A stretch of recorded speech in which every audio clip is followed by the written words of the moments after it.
Welcome to a Trucker's Mind podcast. I'm Eddie McGee. It's your boy K Fings. We're back, man. Yes, sir. Another episode 205. Let's get right into it. But before we get into it, we got a special ad read from our friends over at Cleats. Here we go. Check it out. I don't know if you guys have heard of these socks before. This is basically a sock specially engineered for sex. Okay. Yes, you heard me correctly. The sock is rated #1 in doggy style technology, and they're making noise all over America. Cleats is a Fannie-nominated product that stands behind its promise to the consumer. They promise more thrust for the lust, more traction for the action, and more clapping while you're tapping. Does life got you down? Cleats. Did you just lose your job? Cleats. Do you want to finish Black History Month with a bang? Cleats. There's no better way to end Black History Month than clapping some black cheeks. So head over to clapcleats.com and use our promo code Trucker69 for a 15% discount. Once again, head over to clapcleats.com and tell them that we sent you by using discount code Trucker69. We love this company and we want to make them a part of a Trucker's Mind family. So show them some support because it helps us and it helps them. Thank y'all for the love. Now let's start the show. Yeah. Oh, wait. Before we start the show, we got to bust it open, man. Let's go ahead and our friends over at Cleats, they sent us the product. So let's go ahead and bust this open. I'm just giving as many sexual innuendos as possible. All right. And here's the socks. What we got here is the latest in doggy style technology here. Cleats, the original sex socks. Slide me one. Here goes one. Oh. One is the Valentine's Day one. Yeah, that's the Valentine's Day one there. Yeah. This one here is the original Cleats sex sock. And as you notice, if you can see through actually, let me take this out the bag. They got bamboo in there. Oh, really? Yeah. Bamboo? What's the bamboo for? I don't know. Okay. So here's the thing. Oh, they got the toes. You can slide your toes in there. Yeah, they got the toes. Basically, let me go ahead and take the whole thing off there so everybody can see what we're talking about when the YouTube video drops. Basically, as you can see, this sock has grippers on the bottom, right? And these grippers or these rubber grippers are specified or specifically for when you are assuming the doggy style position. Whether it's you or your girl, she could put these socks on to keep her feet planted into the ground. I was thinking about that because it didn't really reference the females, but yeah, if the girl, if both of y'all got them on, that's ultimate traction. That's ultimate traction, man. Yeah. That's thrust for the lust. Yeah. Yeah, but dude, these socks, if she's wearing them and you're wearing them, ladies, you can get that extra inch you've always been looking for. A lot of women, you want that extra inch, and this is what you'll get with Cleats. And if you've ever worn football cleats before, you can see the comparison on the bottom of the sock. This is also Cleats 2. This ain't part 1. This is part 2. Oh, you got Cleats 2 also. This is the sequel. Oh, okay. Is there any more specifics on that sock than this one, or is it more? No, you got Cleats 2 also. Oh, okay. Oh, wow. Yeah. They sent all the. This is the new high tech here. These is clean. I look, you want to throw them on right now. I want to throw them on, but I'm gonna wait for the right time. I think that you want to. You really on YouTube. And I'm gonna say this. I'm just gonna come out and say it. You really need to wear these socks when you're dealing with thick women. It depends on if she got a big old booty. You need to wear these so you can plant your feet deeply in the ground. Yeah. When you're in the middle of trying to get a pound. But yeah. So if any women out there want us to try these and bring back more information next week, just hit I Eddie's. got to hit my inbox. Because your inbox be the one with all the questions in it. Yeah, that's fine. Hit me on here. Yeah. Yeah. And you know what? I'll tell you right now, if you're too embarrassed of, say, I don't want to talk to them about the Cleats. Ladies, if you got a boyfriend or you got a husband or you got somebody you're hooking up with, don't ask him for permission. Buy him these socks. Don't just tell him to put them on. Yeah. Just say, hey, put these socks on, and I'll show you what they're about. Yeah. And I'm sure he's going to absolutely love these socks. Bro, if you had Cleats and Blue Chew, that would change. Oh my God. Yeah. If you have Cleats and Blue Chew, you are basically a weapon of mass destruction. Oh yeah. Your girlfriend might love you again. Yeah. Yeah. You know that extra inch she was getting from Bobby from the gym? Oh my God, Bobby. You can take your life back. You can take your life back. Hear me out. You can take your relationship back by wearing clap cleats and also purchasing good Blue Chew. Yeah. Now, here's the deal. Okay. Blue Chew is not paying me and Keith to say this, but that is a great product. It's a great product, man. You don't have to have any problems with you to use Blue Chew. But if you take it and you want to take your, like, if you're level, like, if you're 80%, let's go right up to 98. Let's raise the bar. You also don't want to leave a bad impression on the first time, because we're not superhumans. You know, we're regular people. You have off days. Oh yeah. Even Steph Curry misses shots. But if you go on with the Blue Chew, it's almost like, you increase your chances of leaving a good first impression. 100%. Yeah. You leave more than a first impression. You might leave a whole experience. Yeah. She will tell all her friends, and then they're going to want to know what these clap cleats are about, and they want to know what Blue Chew is about. And the friends might also want to experience the Blue Chew. So what you do is don't even say anything to her friends. Just hand them a pair of clap cleats. Yeah. And say, hey, my place, 3 o'clock, stop on by. The name is so great to me. Clap Cleats. Right. It's so tough. Right. It's very, yeah. The Clap Cleats. Not to mention, these socks should come with a pair of earplugs, because you get about 50% more clap noises when you wear these. Facts. The clapping's so loud. Mm-hmm. It goes from right here. This is where it's at. Now it's doing this. Oh my gosh. Just from the socks alone. So ladies and gentlemen, if you want more clap, right? Just look at this technology, bro. It's crazy. Look at the bottom of that sock. Yeah, on your toes, you got just traction right here. They don't slip and slide all over the place. No, they don't, man. It's crazy. Yeah. This is the most innovative creation since the Wright brothers created the plane. You a fool. I was reading this book, and I may be too serious right now, but I'm reading this book about, or I'm listening to this book about marketing, and it talks about how the best way to market an item is to be first. Wow. So, it talks about like how even if you're not first, you could kind of like pivot to make it sound. So, say there's like computers that are already invented. If somebody came out with like the mini computer or the pocket computer and branded it that way, even though it could be a tablet or a phone, but if they brand it that way, it's the first of that kind, and then they could kind of take ownership of that of that market. This company is the Steve Jobs of sex socks. Yeah. Yeah. Yeah. Yeah. I don't want to get biblical, but referencing Moses when he parted the Red Sea. Uh-huh. They've parted the Red Sea of sex socks. Okay. It's crazy. Shout out to Moses, yo. Oh, you hanging them up there? Yeah. You got to keep that. Let them see the socks, man. Yeah. Oh, yeah. They don't got nowhere else. You ain't got nowhere to hang them, So, hang them some clap cleats, man. I really want to know people's experience with the clap cleats. I do. For any of you married people that listen to the podcast, hey, make it a point of emphasis to get on down and do it. And remember, I'll say this once again before we end this conversation. Head on down to clapcleats.com and use discount code Trucker69 for a 15% discount. Mm-hmm. Trucker69. We want to make them a part of our family, for a long time to come. So head on down. It helps them. It helps us. Let's get into the topic. Hold on real quick. Uh-oh. It's a little QR code. It's a QR code there? Yeah. On the package it is. Oh, yeah. Yeah, it's on this one, too. Hold on. There's some audio. Let me see if I can play it. Uh-oh. Oh, shit. What's going on, fellow clapleet? You sexual beast. You understood the assignment. That's why you bought these cleats. First, we want to say thank you for purchasing this product. Second, it could take a little bit of time to put these on compared to a regular sock. So just some tips. You want to start with the big toe, then the second big toe, followed by the pinky, and then the other 2 toes will take care of themselves. In addition to that, we gave you some alcohol wipes so that if you ever feel like the grip is starting to lose it or you're collecting a little bit of particles on the bottom, just some alcohol wipes or hand sanitizer, and the grip comes back with a fury to give you that traction for the action.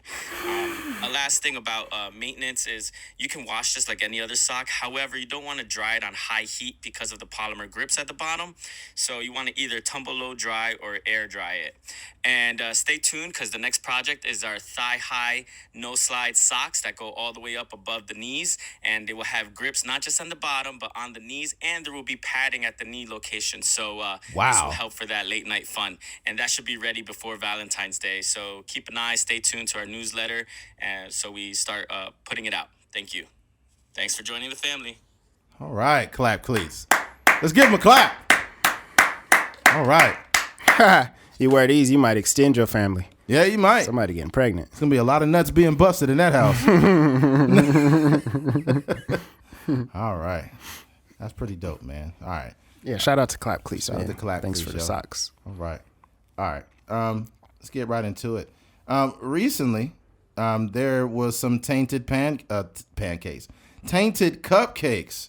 Very unfortunate and fucked up story about this teacher that did some really horrible shit. All right. Ex-teacher accused of serving semen-laced cupcakes sentenced to 41 years in prison. A disgraced former Louisiana teacher accused of dozens of sex crimes, including feeding semen-laced cupcakes to her students, has been sentenced to 41 years behind bars. Man, this is anticlimactic coming off that clap cleats to this.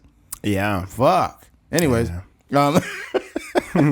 on Monday, Cynthia Perkins, 36 years old, accepted a plea deal and pleaded guilty to a second-degree rape. Wow. Production of child pornography and conspiracy of mingling harmful substances. Following sentencing Friday, she will spend next 41 years of her life behind bars, 40 of which offer no possibility of parole. Perkins was facing 72 charges of various sex crimes, and by taking this plea, she guaranteed to testify against her ex, Dennis Perkins, a former deputy. She filed for divorce in 2019. A current lawsuit against Dennis Perkins and the Livingston Parish school system alleges Cynthia Perkins videotaped Dennis supplying semen that was used to adulterate cupcakes that were later served to children. Holy fuck. The indictment alleges semen was mixed into both pastries and energy drinks before being served to victims. Fuck, who puts cum in energy drinks? God damn. Fox News reports that cupcake distribution is one of the crimes to which Cynthia Perkins has pleaded guilty. Details of sexual assault allegations can be found in the 44-page indictment that was filed in December 2019. Yo, this goes to show you the same professions that we look at and say, you know, it's a teacher, you know, my kids should be safe with this teacher, whatever. I mean, it kind of shows that this can happen to anyone. And then the guy is a deputy. This dude's shooting loads in cupcakes that are fed to kids, and he is a deputy. Yeah. So I know a lot of people say, you know, it's just a few bad apples. It's not really. Like, this is why I say you shouldn't say that. I'm not saying that most cops are bad or good. I'm saying that all of them are 100% human. Mm-hmm. And what happens is humans can be capable of anything. Mm-hmm. And this guy is supposed to protect and serve, and then she's a teacher. A fucking deputy and a teacher were shooting loads in cupcakes they fed the kids. Fuck. Yeah. No one is safe anymore. Yeah. And then there was another woman recently that got in trouble for having sex with multiple teenage boys. Mm-hmm. So it's like, fuck, man. Mm-hmm. These kids can't win for losing. Yeah. I the cupcakes thing is a headline just because it's so jarring, but actually that's probably like the least craziest thing she was indicted on, because with the child pornography, and it had what else on there, like rape or something like that. Yeah, but I think it was embedded in the charge. Yeah, I think it was considered a sex crime because you use semen in cupcakes. That's not what I'm saying is that's not child pornography, though. No, but it's a sex crime still. That's fine. What I'm saying is like, no, it's not fine, Keith. The other stuff that went along with that is, in my eyes, much worse than cum and cupcakes. Dude, like, that's terrible. That's worse. I'm not saying it's not bad. I'm saying raping somebody is much worse than putting cum in cupcakes. I don't think you can. I don't even know if these should be compared. But they're all. What I'm saying is they're all together. But they use the headline of cum cakes because it was just. It's a jarring. Yeah, it's just like startling. Like, are we gonna sit here and say like getting stabbed 5 times is like worse than getting stabbed 10 times? Yeah. You still got stabbed. It is less. It is. I mean, I think Yeah.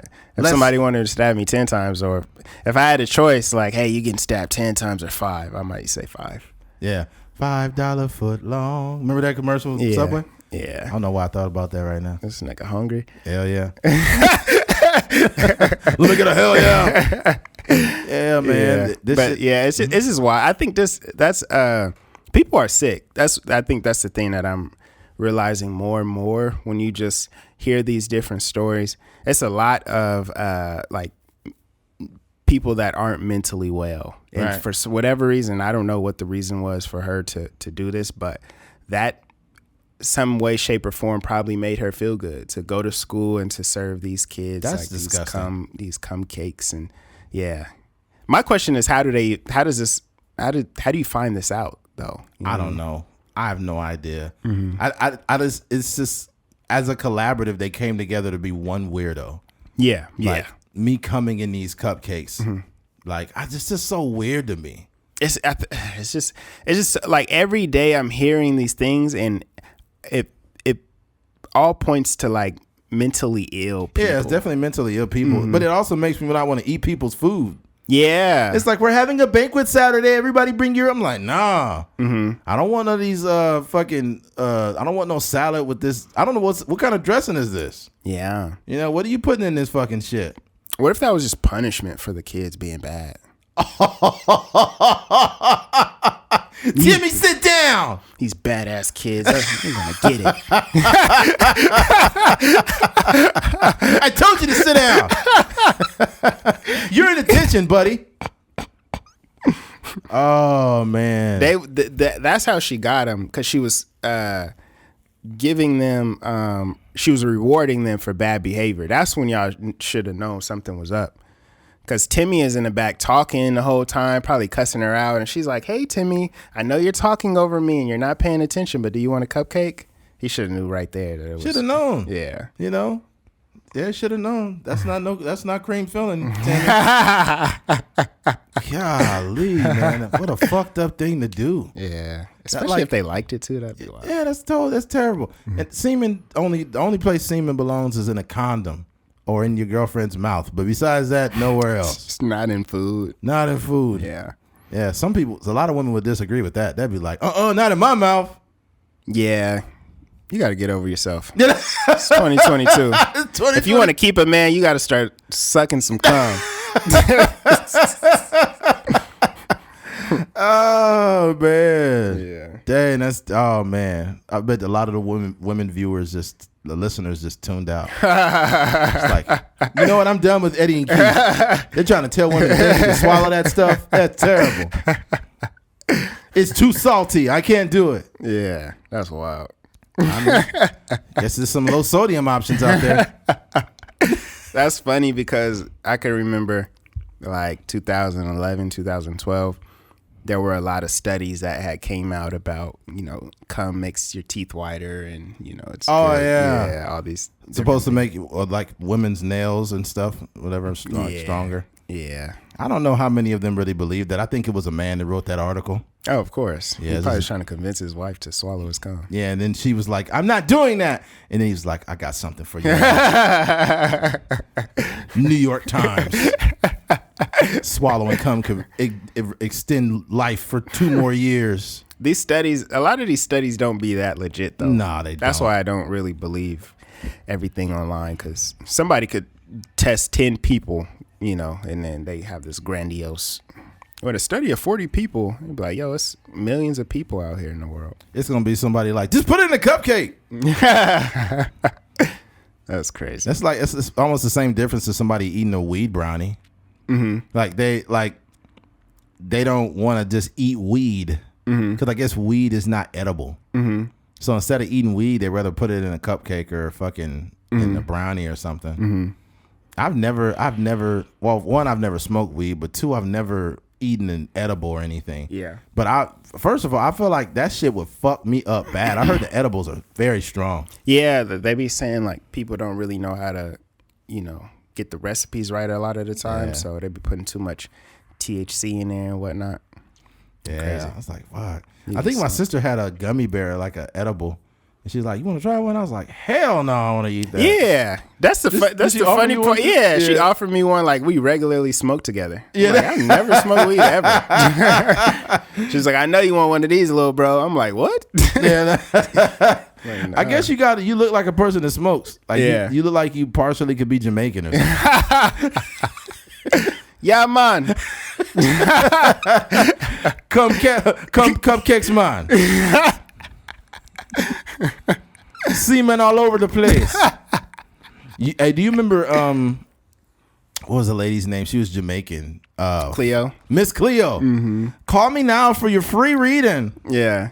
And then like people will call that fucking number and they'll be like, I think my husband's cheating on me. The tarot cards tell me your husband is having an affair. I'm sorry to tell you, he's cheating with another woman. Thank you, Miss Cleo. I needed to hear that. Then somebody else call. I think my wife is cheating on me. Wait a minute. The tarot cards are telling me multiple things now. What's the last time you seen your brother? Probably about 2 years ago. Your brother was actually in your house. He's in your house. He's in your home with your wife right now. The tarot cards are telling me he put on clap cleats and he's fucking your wife. I'm dead. They ate jerk chicken together. Oh man. The tarot cards tell me your husband is a part of the Jamaican bobsled team. Fucking Cool Runnings 3 looking ass. Remember that movie Cool Runnings? Mm-hmm. That's a good film, man. Yeah, I think it's funny too because the way that they kind of found bobsledding. Remember after the fight we were in here watching some of the bobsledding. Oh yeah, yeah, and they were basically saying the same thing. Like such and such used to be a pentathlete, or they used to run 100 meters and stuff like that. So yeah. I think they just qualified. Like their bobsled team ain't very good. In Jamaica? Yeah, it's not very good. Jamaica. Yeah, that was a one-off thing. That's not a regular thing. I think that might have been the first time they actually had a team when that movie came out. I think they're in the Winter Olympics now. I could be wrong. Mm-hmm. Let me see. It's not worth looking up. But yeah, I think whenever you see Jamaica in a bobsled, those are just two things that don't fucking like you're not used to seeing. Yeah, we don't really mix those together. Yeah, we think about track when we think about Jamaica. Can you imagine that bobsled going down that thing super fast? Mm-hmm. You see a bunch of smoke flying out of the bobsled. Yeah, man. No, they be flying down there. They be flying down fast, but you hear the music coming out all slow. We're jamming. I want to jamming with you. I shot the sheriff. Rastafari. There's gonna be some people we're pissing out some Jamaicans, man. I listened to your podcast the other day. Fuck you.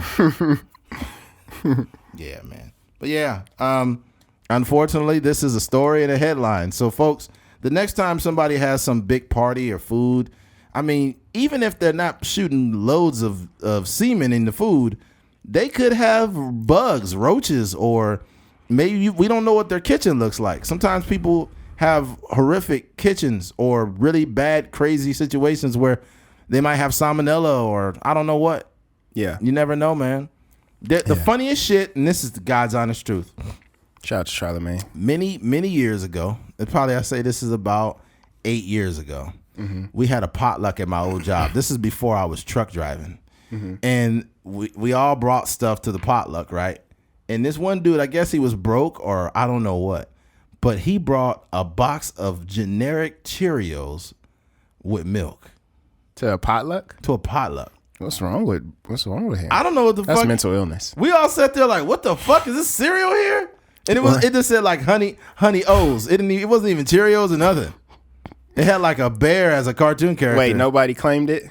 No, he did. He said he brought it. He just brought the fucking cereal and the milk. What are you doing? He didn't bring no bowls, nothing. What are you doing? And then the milk wasn't even in the refrigerator. You bought milk and just sat on the table. Some warm milk. Oh my God, dude. That's wild. Yeah, that was terrible. Yeah. I see some of you guys on social media though. Some of you guys have some bomb ass potlucks at your jobs and whatnot. Everybody in the background be big. I think what we got to start doing is make sure whomever brought said food tries it first. Yeah. Because if they not trying it, then it might be, it might be either nasty or it might have some cum in it. Oh no. Yeah. I mean, but that doesn't mean if they was the one busting it, they probably be eating it. You busting? You eating your own cum? I mean, hey, that's them. They the ones putting it in there. Yeah. They the ones that make sense of it. Yeah. Yeah. I seen some people bring some weird shit. They bring like a hot dog casserole or some shit. Hot dog casserole? It'll be like a bunch of little chopped up hot dogs and it'll be like macaroni salad mixed in. It's like, dude, only this shit makes sense to you. Yeah. Don't try to make a delicacy out of hot dogs. Yeah, it's not cool. Yeah. So some bread. So that's pretty much it. When you grow up poor, there's no such thing as hot dog buns. Everything is just fucking sliced bread. Yeah, for sure. Whether you're eating burgers, hot Hamburger. dogs, sandwiches, you only use that regular bread. Yeah. Yeah. Bread is bread to niggas. Yeah. Oh, man. All right, enough of this. Switching gears. Kanye West documentary. I watched this documentary recently, and it's just the part one that I've seen. And what I think is pretty awesome about it is the unwavering belief that he had within himself, but more. Wait. Before you get into your opinion, just kind of a brief overview of what happened on the first episode. Okay, on the first episode, basically it shows Kanye more or less being affiliated with, certain artists such as Mace and other people that he produced for, but he was only known for making beats. He wasn't known for anything else at that time. Mm-hmm. And we're talking about 1999. Mm-hmm. So in 1999, Kanye West was just known as the nerdy, kind of quiet dude that was making beats. Make the hardest beats. He just make dope beats, and people loved him for that. Mm-hmm. Right, and that was just his identity for a while. But deep down inside, he wanted more. He wanted to get his foot in the door. Yeah. So as time progressed, he wanted to be taken seriously more as an artist. Mm-hmm. But nobody really was trying to hear that shit. They basically had just pushed him into a corner and said, "Hey, keep them beats coming, dog. Keep them beats coming." Like when he would try to rap or something, they'd be like, "Oh, okay, that's dope. Hey, but let me know when you make some beats, though." Like no one really gave a fuck.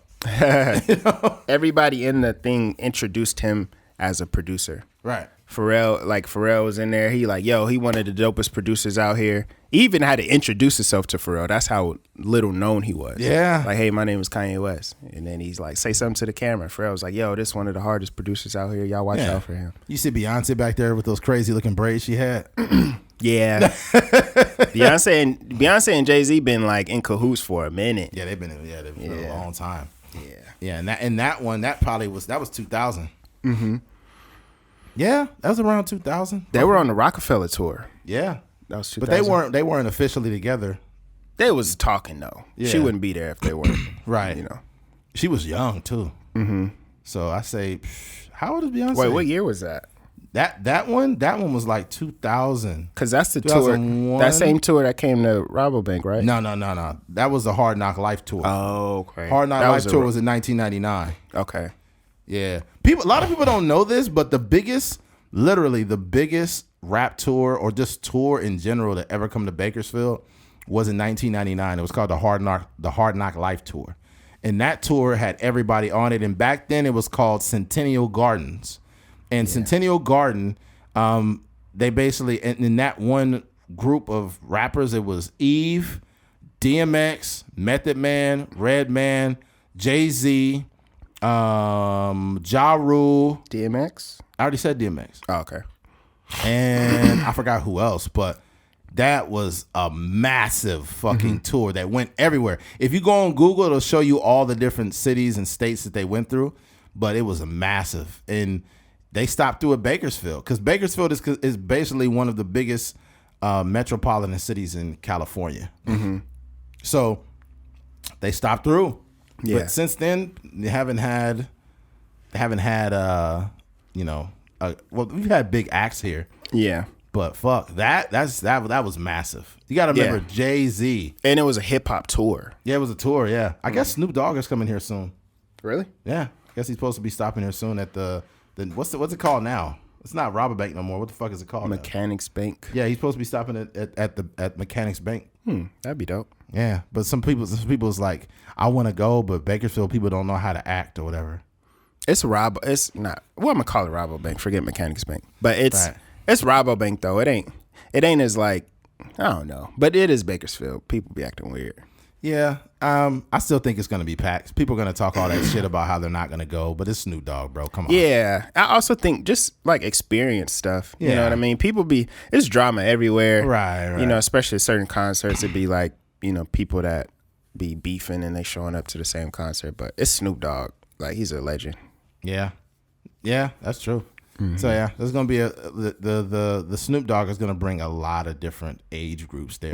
There's gonna be people there in their 50s. It's gonna be people there in their 30s. It's gonna be some people there in their 20s. In their 20s, man. Yeah, yeah. Like I think another dope concert or like somebody else to be like a plus one or two would be like E40 for sure. Yeah, E40 he probably has the most wide gap of people who listen to his music. But let's not veering too much off of what we're talking about. Kanye West, great documentary. Basically, like I mentioned, started off as mainly a producer, wanted to be taken more seriously as an artist. He went through a lot of rejection so far on this documentary.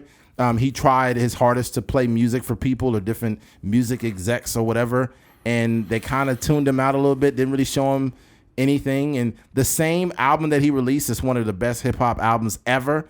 People fronted on him. They didn't want to give him a look as an artist. They just wanted to put him in a box.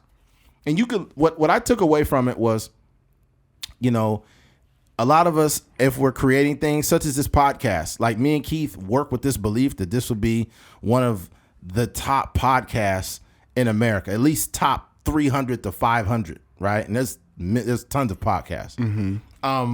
And you have to believe that, or else why are you even fucking doing it? You know what I'm saying? You could look at the defeat on Kanye's face at some points. Like, he just felt really discouraged, you know, especially when people like didn't really give him no energy towards what he was doing. And as a creator of content or music, you could have imposter syndrome. Like, man, I don't think I'm gonna make it, man. Like, I don't know. You know, when your numbers start going down, or, you know, people not giving you a look, it's really easy to give up on yourself. But I think you got to work with the reality at some point that I'm going to die. Like, I'm going to die one day, and me not exhausting everything within myself would be a disservice to me. So let's just fucking keep going. Fuck it. Let me just put everything on the line and see how far I can go with this. You know what I mean? Because if I don't do this, if I just give up on this, I'm accepting a life that I don't want. Like, I can't just be working for somebody my whole life. I can't do that. I can't just, you know, forget about what my dream was. Another thing I loved about it too was the fact that the unwavering belief that Kanye's mother had in him. You know, and I'm sure that when she passed, he really missed that a lot. Yeah. She was reciting his lyrics back to him. She was remembering songs that he created that he didn't even remember. He forgot some of the lyrics. Yeah. Songs. And I think the way Kanye's belief system and why he believes in himself the way he does is from his mom. You know, some of the stuff he's doing now is weird, like but he has mental illness also. But you know, Kanye, the things he said back then, especially when he got that MTV interview, he was talking some real shit. He said, yo, you know, he basically saying like he doesn't have to rap about destruction. He doesn't have to rap about drugs or all this other stuff. He could rap about something else. Yeah. You know, and he says, I have the belief in myself that I'm going to make it work. And I was like, man, this is really commendable. Yeah. No, it was so, I felt genuinely sad for him when he's walking into, he like, and shout out to Cootie too, who's a person that had like, the video, you know, the person that believed in him and gave up his whole, you know, comedic career to follow Kanye West around. That's crazy. Yeah. And, you know, when Kanye West walks through the Rockefeller offices, he like, yo, follow me with the camera. I'm gonna go, you know, I'm gonna just play the music for everybody.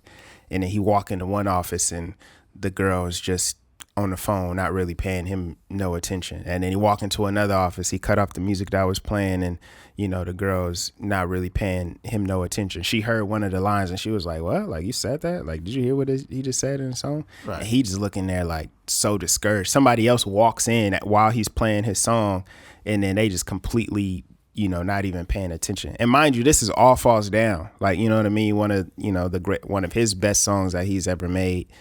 And they just giving it no mind. It was almost like like he was invisible, you know what I mean, walking through those offices. And I think that was the common theme that I seen, where it was almost like he just wasn't being acknowledged at all. Like it was a moment where he was at I don't know what party it was, but he was at a party with Jay-Z. And you got to think, now they got Watch the Throne. They done been on tour together. They got albums. They got songs. They done produced at the highest level.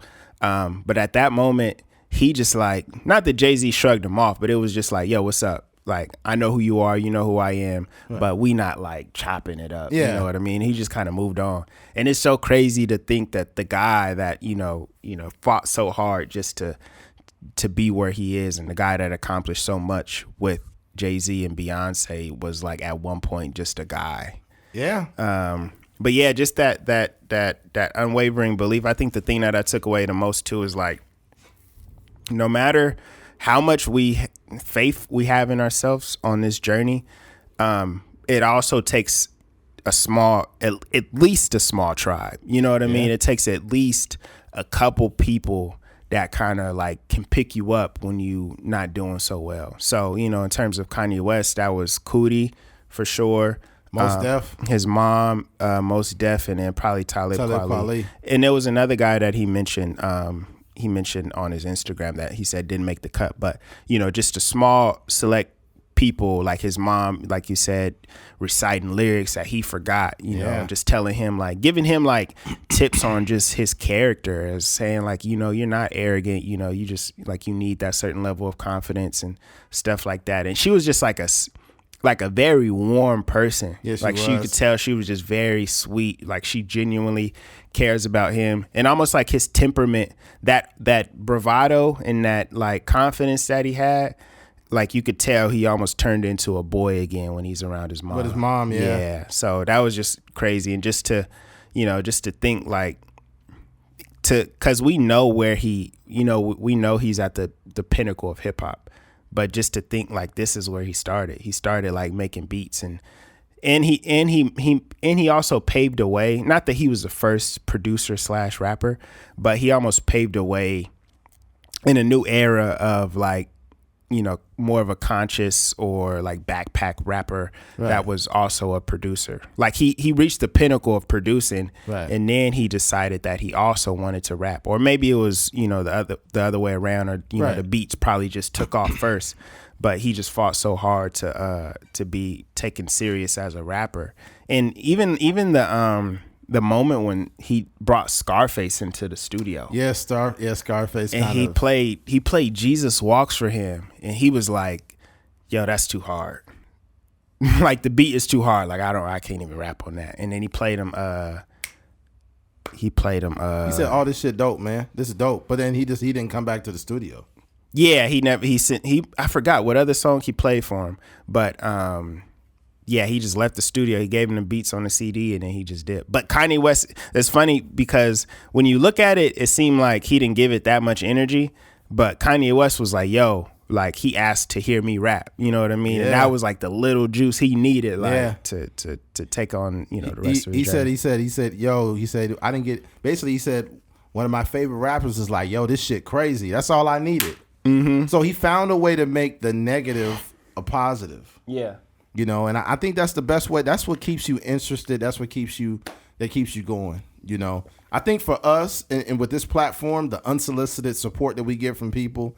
I had somebody hit me. They was like, yo, I love listening to you at work or whatever. And I was just like, I take these things very seriously, and I appreciate them because I feel like these type of comments or this type of support from the people, it goes a long way. Imagine if you did a podcast for 4 years, you never got one inbox, you never got one like, you never got one comment, you never got nothing. You got nothing. Mm-hmm. Imagine if you got one listen per episode for 4 years. That's crazy. Well, I'm gonna cut you off right here. But one thing that we have to stop doing as content creators is telling people what to do with your content. That's a good point. Yeah. You don't see a guy like Blast like, hey, go share my song. Or you don't see, Russ, saying like, hey guys, I dropped a new song. Make sure you share it with your friends. You know what I mean? It's like when it's genuine, that's that's the best the best place it could come from. Like if 100%. I genuinely like your song, I might shoot it to Eddie. And it may not even be a public thing. I don't think it always needs to be like on my on my Instagram or whatever. Like, but if I'm sharing your content to my friend in the inbox, it may not even reach, your eyes in any type of way, but just know that like it's getting shared through the atmosphere. Keith switched gears on it. Like he just switched gears and brought. I don't think you. That was just like a slight tangent, but it just reminded me of what. Yeah, it wasn't in correlation with what I was saying, but it's it's the same thing. It's a good point to make. For example, I seen this guy's song on Instagram. Like he had a paid advertisement. And I was like, this shit is fucking dope. What I've been doing too, because I feel like a lot of content creators need this, but I'm never going to inbox somebody where I don't really like their content just to say something nice. But this dude posted this video and it was really dope. And I was like, fuck. I inboxed him. I said, hey man, I just seen your ad pop up, dude. This is a dope ass song. I've been looping this shit for a while. And he was like, oh, for sure, man. He's like, oh, thanks. Hey, make sure to listen to the whole album though. This is such a turnoff. It's a turnoff. Like, motherfucker, don't tell me what to do. Like, folks, you need to understand something. Any form of support you get, take it, say thank you, and be genuine and move on. Yeah. That's what you need to do. Stop trying to basically tell people what they need to do with your shit. Because you need to understand where you are and where you exist. Where you exist as a content creator, you're not Drake, you're not Jay-Z, you're not any of these people. The only reason why they get away with giving any directions is because they have social proof. Social proof and many years of creating hit songs. So if they say, hey, I want you to listen to this music, I want you to roll the windows down and drive down on the highway. It's some people that will literally drive on Highway 99 with the windows rolled down because Jay-Z told you to do it. You, as a content creator, bro, you don't have that power. No, like you need to know your place. And your place is, I'm going to put out as much dope shit as I can. That's it. Yeah. That is all you can do. Yeah. You know what I'm saying? All me and Keith do and all we've been doing, and we watch the numbers grow exponentially over the years. All we do is release content. We don't try to force it on anybody. And at one time, I was sending links to people many years ago, probably at least, it's almost 3 years since I've sent anybody the links in their inbox. But I used to send links to people because I wanted people to listen. Yeah. Like I felt like me and Keith had so much great insight and so many things to say. I was like, fuck, people need to listen. So I was sending inboxes to like 75 or over 100 some people every week of new content. I never told them what to do. I never said, go here. I never said, hey, you got to listen to this. This is the best thing you ever heard. I never said that. All I did is I sent them that link with no instructions. And if they ever get around to listening, that'll be great for me and Keith. If they don't listen, that's fine too. You know, but what happened is I stopped sending people links and I just start, releasing content, and that's all we did. And those numbers just started going up. And it wasn't because I stopped. They did what? What did the numbers do? I made a noise I just made now. What did it do? I'm not trying to entertain you, Keith. Okay? I'm not entertaining what you're trying to do to me right now. Fucking Jamaican. Go back to Jamaica, Keith. Go back to Jamaica. Yeah. But yeah, I think what happened is I talked about this before. I feel like I believe in our content enough to say that if I've sent you links and you never listen at all, let's say I sent you links for 15 to 17 weeks and you never listened to it, and I stopped sending it to you. Let's just say one day you click on one link and it's probably, I don't know, two to 4 months later. That one time that you listen, I've got you now. Now you've taken your own time to listen and say, hey, Eddie and Keith actually aren't bad. They're actually talking about something that's pretty funny. Let me go listen to another one. Yeah. And now you're going back and you're binge listening to other content only because you've invested time on your own time. Not because Keith told you, hey, go listen to the other podcast. Not because Eddie told you, hey, you need to do this. I can't give you directions. Who the fuck am I? Some of our biggest fans are people that just found it because we just maybe posted a a post, hey, episode such and such is out. Yep. And some people just went and found it, or they hit the link in my bio, whatever the case may be. Yeah. And now they listen every week. So yeah, 100%. And you have to understand as a content creator or musician how big of a deal it is that people show you respect and they love your content, even though you're not some big main frame or main artist or content creator. It should end at that. Yeah. There was another guy that I seen on this podcast, and he was talking about. I don't want you to forget your point. We're talking about Scarface. But there was another guy that was on this music podcast, and he was, and I mentioned this to you before too, where he was talking about like he almost felt disrespected that somebody would inbox him and say like, "Hey, your song is dope. Like this is fire." He felt disrespected because he believed that they should share it on their story or share it with a friend or something like that. But in my mind, that's like your head is too big. Yes, it For is. me personally, anybody that ever said any congratulatory thing, hey, this is dope, whatever, any piece of content, if you like, even if you just liked it, All right. even if you just listened to it, Exactly. is amazing to me. Like I'm not the person out here like preaching like, hey, you guys need to post my whatever on your timeline or on your story, because sometimes people post things and I don't even see it, Right. Because sometimes people can share your post and you may not know until you look at the analytics. Or like sometimes if I'm scrolling through people's story, they'll have shared my post and I'm like, dang, I didn't even know they shared it, thank you. Right. So it's just like me personally, man, anybody that ever took the time out of their day, like, because time is extremely valuable. 100%. So if you're taking time out of your day, especially with all the content that's out in the world, it's probably 1 billion videos on YouTube. It's probably hundreds of thousands of podcasts out there. It's hundreds of millions of songs on Spotify. Like, just taking your time out of your day to listen to our podcast or listen to whatever we got, whether it's a freaking Tampico ad that we just made up. Like, I appreciate all of it, man. Yeah, you're listening to over 90. You mean it took out of a 24-hour day, you took 90 to 120 minutes out of your day to listen to two guys from Bakersfield, California to speak their mind. That's a big deal. Mm-hmm. And I don't want to keep reiterating the same points, but I just want a lot of content creators / musicians to understand that before you say like, oh, that's not support, if you ain't sharing my music, like, first of all, stop living with this expectation. Just focus on doing the work. Mm-hmm. Do the work. Mm-hmm. Okay? That's one thing. Do the work, and the rest should take care of itself. Mm-hmm. Not only that, too, the same people that listen, they may not share the podcast one time, but those are the same people that be like, hey, my favorite podcast is the Trucker's Mind podcast. You should check them out sometime. Yeah. That's more effective than a share. Yeah, because people don't care, bro. Like on Instagram, like, it's not like you sharing something on your story is going to really get people to go look at whatever.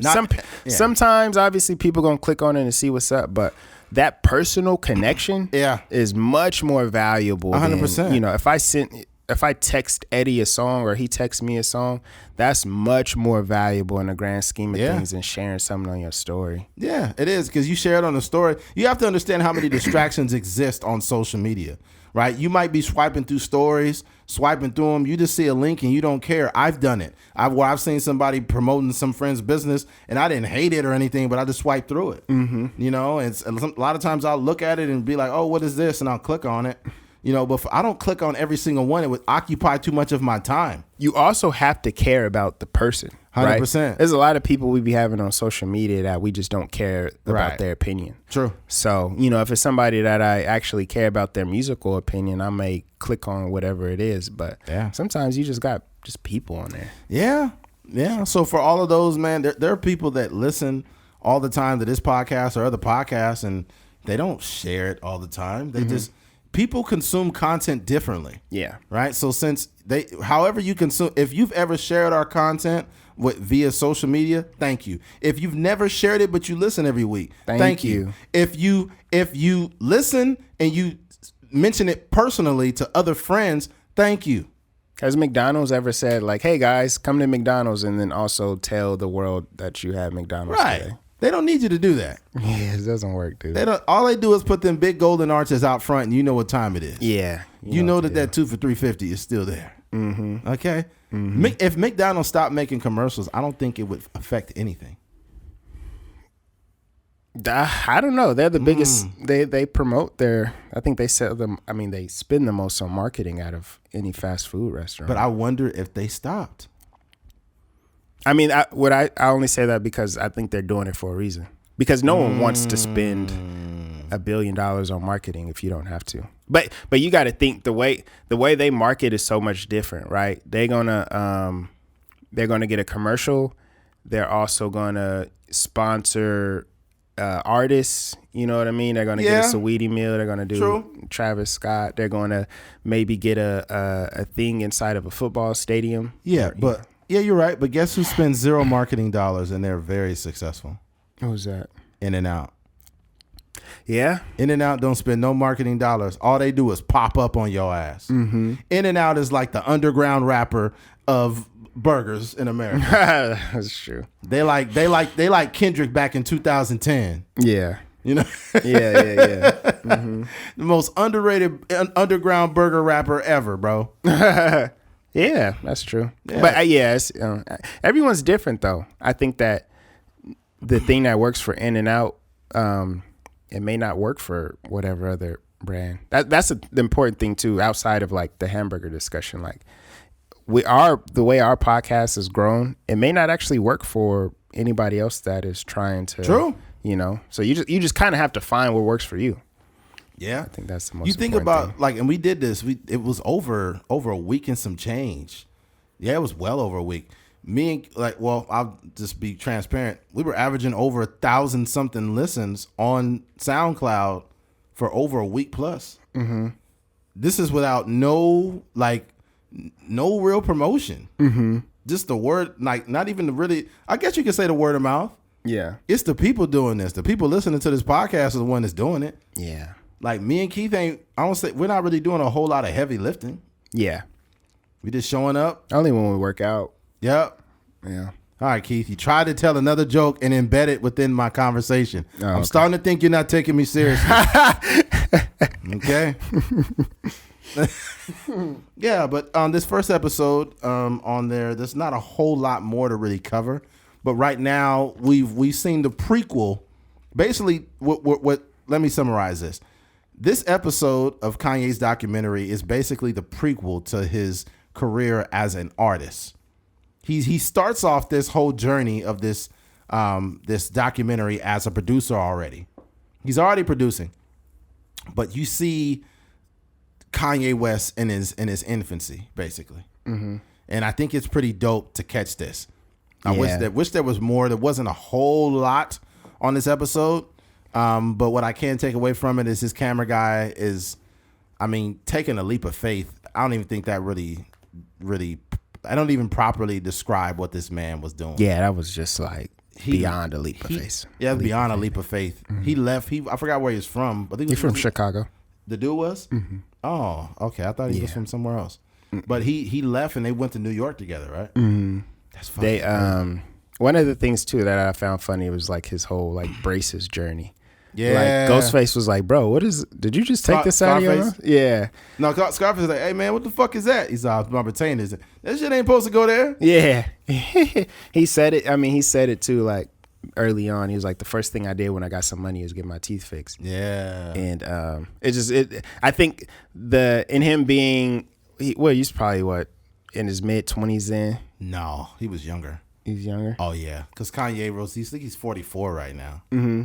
I think he's 44. So, then he probably is in his early 20s. Early 20s. 23, probably 22. 23, 22. Yeah, but just to be like that almost, like thematically added this kind of youthfulness to him. Like, the guy that is just like with the beats trying to get on with the retainers in his mouth, talking all weird, and he's slurring his speech because he got freaking retainers in. Yeah, Kanye West was driving back then a Nissan Maxima. Uh-huh. That's a trip, and it was missing a hubcap. Really? You didn't see that when he was driving his mom? Mm-mm. He was driving his mom around, and he had a freaking, what the hell? Khloe Kardashian shares pics from Girls' Day with True and Kanye. Who cares? Why do people follow them so closely? Yeah, he's 44 years old. Mm-hmm. So back then, they would make him in his 20s. That was, 2000, that was 22 years ago. Mm-hmm. So yeah. Yeah. He's roughly right around 22 years old. Yeah. Man, that's a trip, man. If you document, I wonder if it would be pretty dope if we had somebody that would document our story. Especially when you believe in yourself, you get somebody to, follow Keith around, talk to me, and we'll, go months, years, whatever. And we could look back 10 to 15 years prior. Yeah. And have this story. I've definitely documented. Like I have some like footage on my hard drive. Not like that, obviously, but just different moments. Like some Clap Cleats footage. Hey, y'all, this is Erica. I for sure got an OnlyFans where I'm like trying out the Clap Cleats. So man, that'd be crazy. It's called OnlyFings. It's hilarious with Keith is when you look up kfings.com online, it pull up an Asian porn site. That's wild. I don't know what's going on. As soon as you open up the page, you're like, hold on, kfing. Ryukin. Kfing. That's crazy, man. Yeah. God damn. That's wild. Yeah, man. Shout out to all the Asian listeners. I wonder if kfings means something. I don't know. That'd be interesting. Like, why is it kfings.com and it's straight porno on there? I don't know, man. But I know if you ever take a trip out to China or something and they ask for your name, they'll just probably arrest you because they think it's some sick joke. Porno illegal here. You cannot come here. Porno illegal here. You cannot come here. Crazy. You need to talk to somebody about this. This is not right. You cannot come here. Crazy. This is why we don't like black into our country. Did you see that video? Nigger? Was it Chinese? Is it Chinese? Nigger. It was. They were pronouncing it so wild. I forgot how they said it. It was like some athletes. I think it was. Was it? It was in the Winter. It was Olympics? like the Winter Olympics. Yeah, and it was some black athletes like nigga. Go back to nigga. They were pronouncing nigger so bad that I might have walked by. I'm like, dang, they tripping. Yeah, like, why they yelling? Me and Keith just started laughing. I don't know why they was like nigga. They was losing their shit over there. I don't know what it is. I don't know, bro. It's just ignorance. Yeah. Ignorance exists everywhere. It's not something, that's exclusive to any certain group of people. Yeah. But yeah. Ignorance is Charlamagne had posted about it. He was laughing too. Yeah. It's just you can't even be mad at that. Nah. For one, you're not even pronouncing it great. So, Yeah. Two, you probably don't even know what that means. One dude kind of his English straightened up after a while. He's like, nigga, motherfucker. I was like, oh, this guy is using Rosetta Stone over there. We all know the cuss words and languages, though. Yeah. Yeah. Oh, well. But yeah, make sure you tune in to Kanye West. Even if you don't like Kanye West, you don't care for him, I think this would be a good documentary to kind of, kind of catch the energy of Kanye West. I'd be wary of those people though. Those you don't even have I don't know. Those people that be like, I don't like such and such. I don't like Kanye West. Like I get it. You don't have to like Kanye though. You don't have to like him, but the reasoning be off for me sometimes. Yeah. But it'd be the same person that will support Donald Trump though. So that's why I'd be like, I don't like Kanye. He's so full of himself. He's so arrogant. Oh my God. He's so arrogant. Then you support Trump like, China virus. Yeah. It's like, come on, dog. China. Yo, that's Trump, what I'm saying. It's not really like a real hate for Kanye. It'd be some subliminal stuff. It's just implicit bias. Mm-hmm. It's confirmation bias and implicit bias. Is that you have to make things up to reaffirm why you don't like someone, and it's usually bullshit. Yeah, I don't like Floyd Mayweather. He's too arrogant. And then freaking Conor McGregor comes around. Yeah, Conor McGregor doing the same shit as Floyd. Yeah, except he losing. Yeah, exactly. He's like, I can't stand Floyd. All he does is run. He just runs. Yeah. It's like, you don't know boxing. The art of boxing is to hit and not be hit. Yeah. And I think Floyd has done that better than anybody else in the history of boxing. So, yeah. People be like, well, he can't read very good. You ever heard him read? And it's like, bro, you're looking for every reason not to like Floyd. First of all, you don't have to like Floyd, but at least let your reason be real. It be legit. I need a real reason. Let it be legit. If it's legit, we're cool. Mm-hmm. Fine. Yeah. Yeah, whatever. He read a statement, though, about Antonio Brown. He did? Sounded really good, yeah. Wow. He must have been practicing. Al Heyman. I used to fight under that camp, and okay, look, Antonio, but Cat. Nah, they did him so dirty on the Breakfast Club. I felt sorry for him. Charlamagne, where they had him reading, spelling shit out. Mm-hmm. Yeah, man. Yeah, that's fucked up. What's worse, that one or the Webby one? Nah, I didn't see that. You never seen the Webby one? No. He was like Charlotte McGay. Oh yeah, Angela G. Yeah, I seen that. Yeah, he was the first. He was one of the first artists on there. Yeah, he was butchering them names. Yeah, Ray J was the first person ever on that show, which is pretty crazy. Yeah, that is wild. Ray J always got some shit going on. Every now and then, he just pop up in some drama. He gonna pop up in a new sex tape. Yeah. Supposedly, there was another one out there that Kanye West captured. What? Yeah, I guess it was a part 2. What? A Ray J? Ray J and Kim, yeah. Oh man, part 1 was bad enough. Ain't nobody trying to watch that second one. Nah, that mug is number 1 on Pornhub. No, it's not. Yeah, it's like one of the most watched videos on there. Wow. Obviously, it's Kim, it's just a celebrity, but not that it's great. Kim is so annoying on that porno. She's like, oh my god, yeah. Oh my god, Ray J. I don't know if I've ever watched it with the sound on. So I don't know. Oh my god, Ray J. Like, what are you doing? Oh my god. That'd be so annoying having sex with somebody like that. Yeah. Pete Davidson, straight Valley girl. Pete Davidson, probably the whole time he having sex with Kim, he just like, shut up. Oh my god, Pete. Oh my god. I love it. This is so hot to me, Keith. Oh my god, Keith. This Paris. Oh, she was a Paris Hilton's assistant at one time. Dang, she got her whole swag from Paris. That whole kind of like airhead vibe. Yeah. But I mean, she's from LA though, right? Yeah, a lot of women from LA more specifically, they have that weird accent. I don't know where it came from. Yeah, like I just want to like hang out, like just vibe out, just hang out. Like, oh my god, stop. Yeah. And by the way, that's not a white girl thing. I know a bunch of black and Mexican girls that live out in LA that talk just like that. Yeah, some black girls that talk like that. They're like I'm just so tired. I'm like, oh my god. It's a chocolate Paris Hilton. What the fuck is going on here? Chocolate Paris Hilton. That's funny. Paris Hilton had a little tape too. Oh yeah, she had a porno too. One night in Paris. Yeah, terrible. I seen that. That's always my thing, man. Like unless you are intentionally putting stuff out, and this is on the back of like the Pamela Anderson thing, and then obviously Kim Kardashian and Paris Hilton.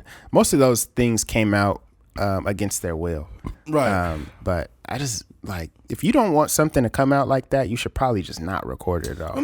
Yeah, that's true. Not record it, but if you're gonna record it, always make sure that you're giving your best performance. Because if it get out, that's facts. You know what I'm saying? If it get out, you want to make sure that you're giving it your best shot. Yeah, you want to have some blue cleats. I mean, some clap cleats on. Some clap cleats on, and take some blue chew, man. So they can see that extra inch. No, that's facts. Because the camera take two inches off your dick, so you gotta, you know what I'm saying? Oh, that'd be crazy. Especially the wide angle. Wouldn't that be fucked up? It's like if you packing some down there and then you look on camera like, oh, why look little? I mean, you look small on camera, dang. No. What if you really packing? But what, like, let's say somebody, let's say they released it or they leaked it, but they did some editing to it, so they can shrink your shit up. That's crazy. Oh man, that'd be embarrassing. Somebody was I was talking to somebody and they was low key breaking down the Isaiah Rashad thing. No, because mind you, I seen it, but it was like I seen it the maximum amount of time a heterosexual should be watching that kind of content. So it was like, oh dang, this is wild. Shoot, and then it's just go through. Turn it off. Yeah. But I guess it's something nail polish or some type of thing that they relax, and I guess it makes you high and it kind of relaxes you or something like that. Yeah. Who said that? Somebody I was talking to, they were talking about like how they could see it in the background, like in the video, like it was something that they inhale, like I guess like for guys to relax their body, because they got the whole like anal thing going on. Wow. Yeah. So that was a little more information than we needed. Hey man, it's Trucker's Mind Podcast. That ain't got nothing to do with it. Yeah, that's wild, yo. Yeah, that's a trip. What's hilarious though is they can, what do they call that, Photoshop? And if they Photoshop your shit and then they shrink it up, it'll be like, instead of BBC, it'll be hashtag LBC. LBC. It'll be a little black cock goes viral all over there. Dang, that'd be a whole new section in Pornhub. Yeah, LBC. It'd be like Snoop Dogg first, and then like a little black cock next to it. That'd be messed up. Be some big old buff, strong dude with an LBC, hashtag LBC. We're gonna repurpose LBC by the end of the year. That'll be all bad. Hey, y'all send a hit Keith's inbox with hashtag LBC. Do not don't hit my inbox with no LBC. Inbox him with that, man. That's funny. All right, there's that. All right, switching gears. The Tinder Swindler. Recently there was a documentary. I knew about this a few years ago because I listened to a podcast called Swindle Podcast. Shout out to them. They basically cover a bunch of different situations where people get swindled and lawsuits and all kinds of shit, right? But the Tinder Swindler was basically a guy that would meet with women on dating sites, and he basically had this persona where he was this rich, wealthy, well-to-do guy that had like millions of dollars or whatever, and he would take women on these extravagant dates and make them feel special, and then he would fake a situation where he would need some form of help or assistance from them and say, oh man, somebody just tried to shoot me and they won't let me use my cards here for some reason. Can you send me $130,000 type of shit? Mm-hmm. And what he was doing, and it's pretty fucked up, but it's kind of genius. He would get money from women and then take another woman on an extravagant date, just like he did with the first one, except he would get money from each and every one of them. And he was doing this over and over and over and over. And the thing about it is, in my opinion, this is what I'll say. In my opinion, the women in this documentary were not victims. They were willing participants. Because how fucking stupid do you have to be to do this shit? Yeah. How stupid do you have to be to get swindled by somebody? And I'm going to tell you what the problem is, though. And no one's mentioning this in the documentary. But since I'm a man and I understand how somebody, like some type of dude like this might operate, this dude was fucking the shit out of these girls. I don't think that this has been mentioned once. Yeah. There is nothing, a man that is not performing in the bedroom or doing something positive to a woman is not going to be able to swindle her out of that much fucking money. Yeah. This dude was whispering sweet nothing in their ears, and he was wearing clap cleats before they even came out. If the dick is trash, she gonna cut you. It's not even gonna get to that stage. Let's not get to that stage. Yeah. She's not gonna give you $20, let alone $100,000. Yeah, exactly. This dude was probably had her climaxing into next year. Oh yeah, that's what no one's talking about. This dude, since he didn't have no job, his dick was the only currency that he had. I want $130,000 dick. I don't know if I'm up on that level yet. Like How much you get? I do pretty well for myself. I'll probably get about $1,000. About $1,000. Dead. I ain't getting no 100,000. 130,000. I don't know what kind of dick this motherfucker got. Yeah, he doing something different. He got kryptonite, man. I don't know what's going on there. Yeah. But no, it's to me, it just seems like a willing participant. It doesn't seem like they were victims at all. Not to mention, this is only a documentary because women got used. Men get used all the time, and there's nothing about it. By the way, we have a society that is appropriated using men. You ever heard of the City Girls, or basically these songs about use his money and then we dip on him? Like that's like literally appropriated in rap, and like some of these songs you hear, whether it's Meg Thee Stallion or if it's Cardi B or whatever like that, that's appropriated. They make colorful songs about using men. But when women get used, it's a whole documentary on Netflix. Yeah, this is regular. This is not really a story. It's just a story because of the amount. That's but it. Yeah, I think to me it's just like the highest form of like manipulation. Yeah, very manipulative. It's manipulation and diculation. Diculation. This dude is dicking these women down. That's the only way he's getting all this money. Yeah. I don't know who's going to agree with it. They'll be like, that's not true. You can manipulate. No. If a dude is giving you some weak ass dick, you only want to show him the door out of your house. You're not trying to give him nothing else. What about like pimps and stuff though? Pimps? I think that's a good point. Manipulation. Yeah, they're not really having sex. Oh, who knows? They probably having sex with him. Who knows? That's a good. You're right. That's a good point. But we don't know. The pimp might be another one. You might be digging him down. You might be digging him. He might be like, yeah. At least initially, maybe. Yeah. Yeah. But yeah, I think this is just kind of like you said. If we reverse the roles, this is just not. It's not even that big of a deal. Yeah, if people laughing, man. Yeah, if a girl, I know personally,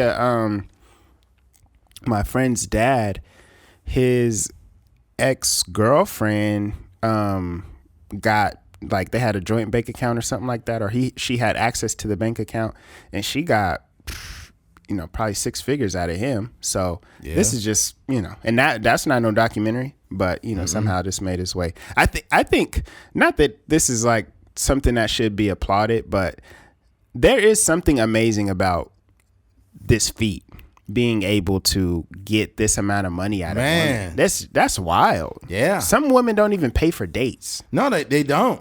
You know what I'm gonna do? I'm gonna give my best performance. I'm talking about I'm gonna give it everything that I got, and I'm just gonna hit the girl up like, "Hey, you got like $900?" Yeah. You just see what she says. Maybe, and mind you, he's dealing with the elite women. Yes. I ain't never had sex with a girl that could probably just making $130,000. They probably ain't made that in their lifetime. Yeah. So like, having sex with somebody that could just wire you $130,000 is just crazy. But damn.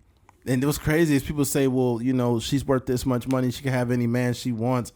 This is what people get fucked up though. Some of the most successful women are kind of lonely.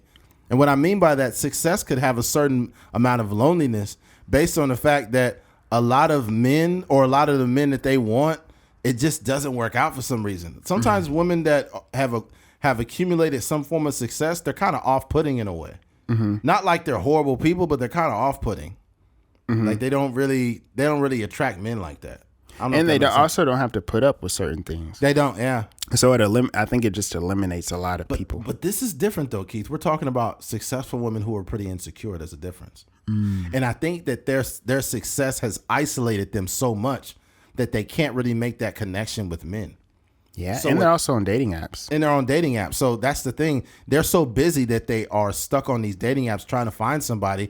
And then the dude, I'm not trying to comment on a man's looks, but he wasn't a bad looking dude. So they get this dude with this little accent. He's like, "Oh yes, I like you very much." Wait, where is he from? Fuck, somewhere. I don't know, England, or I don't know where the fuck this guy's from. Let me double check. It'll tell you right here. Let me see. He got like a little exotic look to him. Yeah, his name is Simon Lviv. I don't know where the fuck he's from. So why is this arrest happening? Because some type of fraud, but he got released again.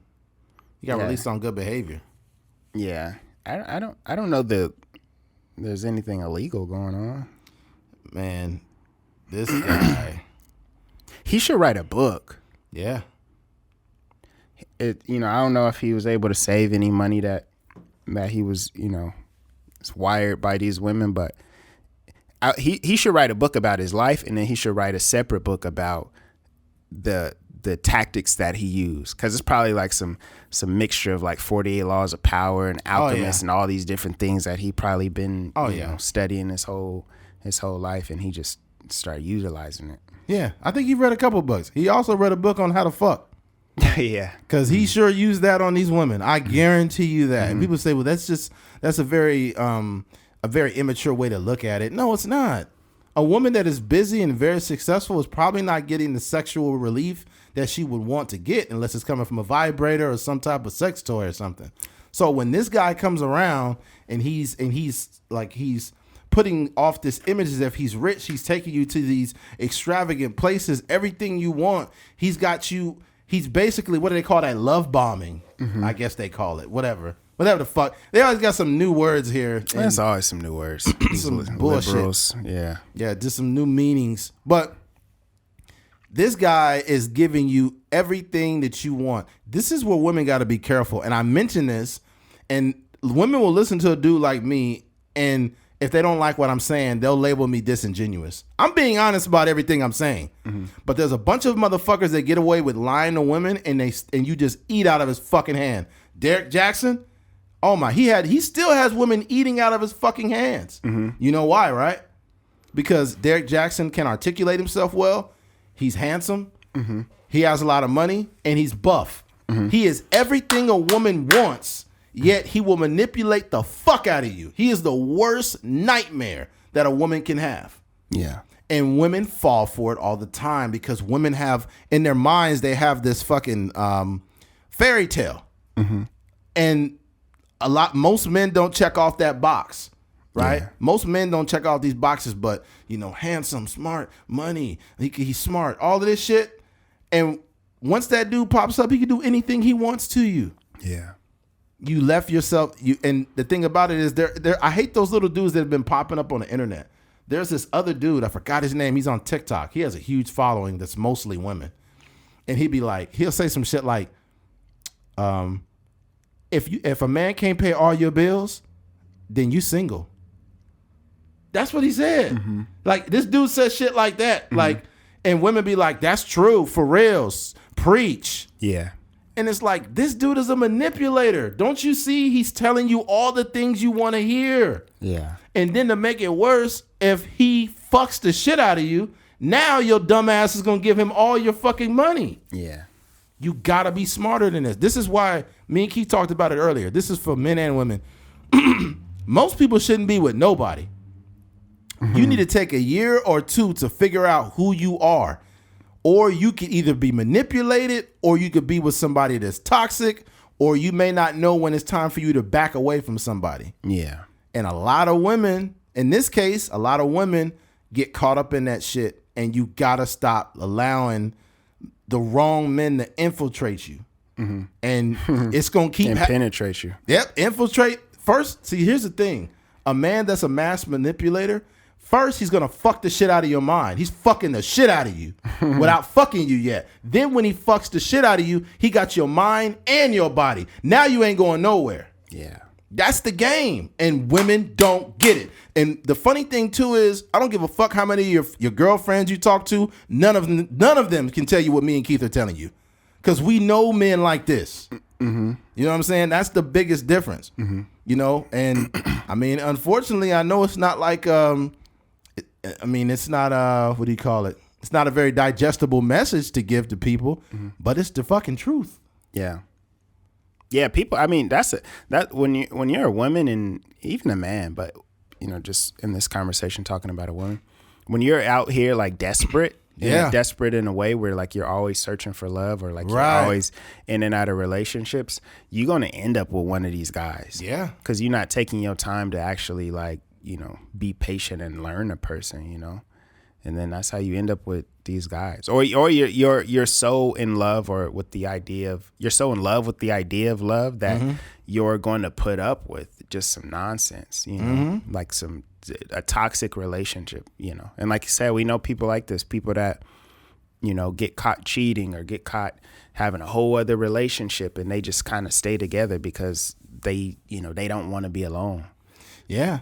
I think that when you know yourself, as soon as a person tries to do anything that's off color, you're going to notice it like, oh, hell no. I don't know who this worked with before me, but your ass got to go. Yeah, that's not the move. We ain't doing this. They'd be like, oh, like this dude was so manipulative that he would send girls pictures of him with like blood on his shirt. And then like his bodyguard that supposedly he would send a picture of the bodyguard with like blood on his head or something like, I think someone's trying to kill me. I need this much money from you. And the women would just give it to him. And I'm like, dog. And he was recycling the pictures, sending the same pictures to different women, sending them messages. Oh, I love you so much. Thank you so much. This meant a lot to me. I love you. You said that the girl on there was still on Tinder afterwards? At the very end of the documentary, because I skimmed through it.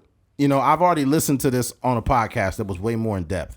But at the end, they said, so are you still using Tinder? She says, of course I'm using Tinder. There's nothing wrong with Tinder. It was just him. And I'm thinking like, and she said, so are you still looking for love? Of course, I'm always looking for love. Bro, if I seen her at whatever city she live in, and then I know she giving out that type of money, what I'm doing is I'm moving there.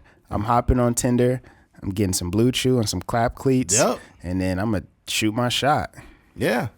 Yeah. She giving out that kind of money? Shoot. You giving out that kind of money, I'm going to be out there for a while. I'll just come back on the weekend to do the podcast. Be headed straight out to Moscow or wherever the fuck she's from. Dang, dog. Yeah, that's nuts, man. That's just nuts how you could be that stupid. But here's the problem is people like not love. Love doesn't make you stupid, but the idea of love or the idea of a good relationship will have you being stupid. Yeah. And you don't realize it that this is when you realize it. You don't realize that you've been made a fool until you stop dealing with people. Like once you stop dealing with them, you look at them from afar and you say, man, they sure had me fooled. Oh yeah. So you don't usually get, when people have manipulated you or lied to you or whatever they've done, you don't normally get your clarity until they're gone. And then like I've had situations where not nearly on the level of this dumb shit, but you stop dealing with the chick and then you like might scroll back to an old message or something, right? And you'll be like, wow, why didn't I see this then? Yeah. You know what I mean? You tend to Zoomed in. Yeah, you too zoomed in on it to see the red flag. Not until you've made some separation can you see how problematic the situation was while you in it. Yeah. And what's crazy too is like, honestly though, even if you do love somebody, you gotta ask yourself like, why are they asking me for $130,000? Yeah. A rich person, a person who has truly amassed a decent amount of wealth, is not going to call his girlfriend to send him money. Yeah. And he says, it's really embarrassing. I do not want to ask you, but can you send me this? Right now, I just need $30,000. I'll get it back to you immediately. A person that's really wealthy has money at his disposal and has other ways to get money. Or, like not the girl he just met. Right. The longtime friend that's wealthy also. Yeah. Yeah. Most like you gotta start asking real questions. Exactly. Yeah. But a woman that just had 3 orgasms is not going to ask you a bunch of questions. He's digmatized. She's too digmatized by the fact that, she's got the guy that's giving her everything she wanted in her mind and the guy that did something crazy to her in the bedroom. Yeah. And this guy asked her for $30,000 and she's like, of course, no problem. I've got it. I would be curious to know like if anybody has the desire to share a story with us, like of how or what you did because of like great sex. Like yeah. What type of did you travel somewhere? Did you give somebody a car? Right. Did you allow? And it doesn't have to be that crazy. A regular average woman. First of all, let's just tell the truth. Let's be honest here as men. Most men are not pleasing women, bro. Yeah, they're not, and they're kind of selfish with how they probably have sex with women. So when a woman actually meets a dude that's doing stuff to her, it probably make her feel a little bit different. I'm not saying she's gonna go crazy and lose her mind and sell her house and shit like that. Yeah. But I think women have done some shit. They probably allow this guy, more access to them than they would somebody else. Maybe if it's 4 a.m. and he texts you like, hey, are you up? You're like, yeah, I'm up. I'm already up. You should stop by and hang out. Your ass would be dead asleep. You get that text from Jose. Jose coming there to tear that ass up. Yeah. Some of those guys have that effect. Yeah. And if you had these experiences, just inbox Keith and see. Inbox the official at Truckers Mind Podcast Instagram.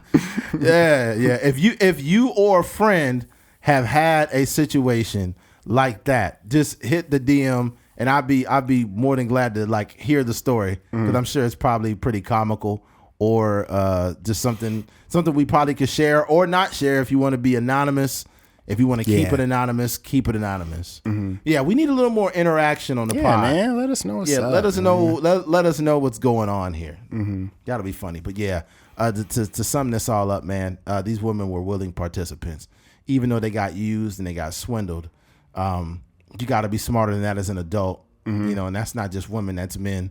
You can't be mad at a woman that you met her. She's a stripper. You met her at a strip club and you gave her $2,000 and she became your girlfriend. Yeah. Don't you find that a little bit weird, sir?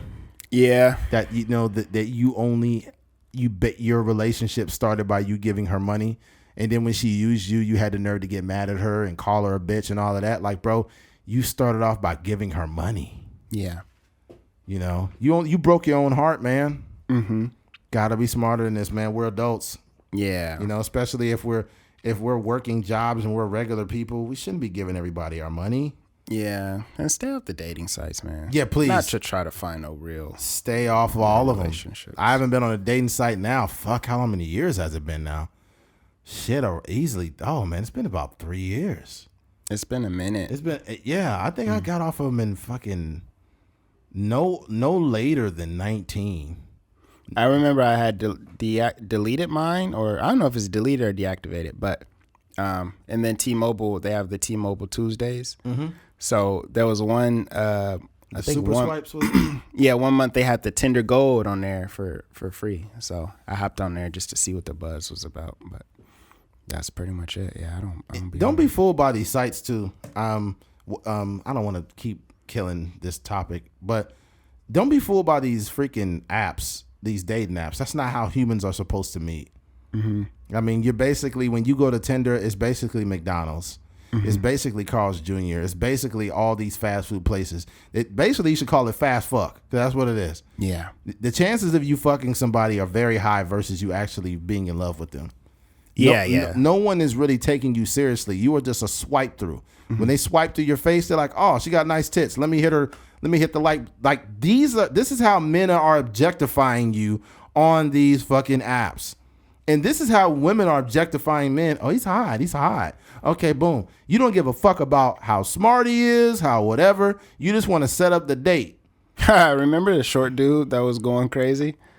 Oh yeah. There's video of this short guy that was going crazy at like this bakery or something, and he was mad. He was like, he's like, I'm so sick of it. You're just talking to me because I'm short. Yeah, that's what they say on the dating sites. They don't like short men. Because she asked him, she was like, what are you talking about? I didn't even say anything about your height. Yeah, I didn't even say anything about your height. Yeah, but that's what they say on the dating sites. They said I should be dead because I'm not tall. That dude was completely overly reacting, projecting, like, for sure. He was projecting, like he has a wild insecurity about being short, so he was like trying to make the whole world fucking pay for it. Dude was wilding, man. But that is true. Like, these women be on there like trying to height shame and whatnot. If your height doesn't start with 6, stay out of my inbox. And it's like, girl, you 5'3". What the fuck you need a 6-foot man for? Yeah, what you gonna do with that? You know, it'd be hilarious. What is she like? If your height doesn't start with 6, then don't talk to me. And then she find a dude that's 6 foot or 6'2", and he got a little dick. That's what you deserve, you bastard. He got a size 15 shoe and an LBC. An LBC. Yeah, there with a little black cock out here, 6'8". Oh my God, that's crazy. She's like, you know, what's funny? What women, like, especially when they do that, they won't even admit why they just stopped talking to somebody. Mm-hmm. They be like, oh, I'm just so over men right now. Mm-hmm. He ain't even did nothing wrong but have a little dick. Yeah, he ain't did nothing wrong. The whole race though. The whole species of men is just like. What you mean? I'm saying, like, one guy could have a little LBC and she talking about the whole. I'm just so over, man. No. Let's be more specific. That'd be like, it'll be one dude with an LBC be like, oh my God, I'm so over black guys. I'm not talking to black guys anymore. She'd go straight to Twitter. It's not real, girls. Like, what they say about black men, it's not real. The myth is, it's just a myth.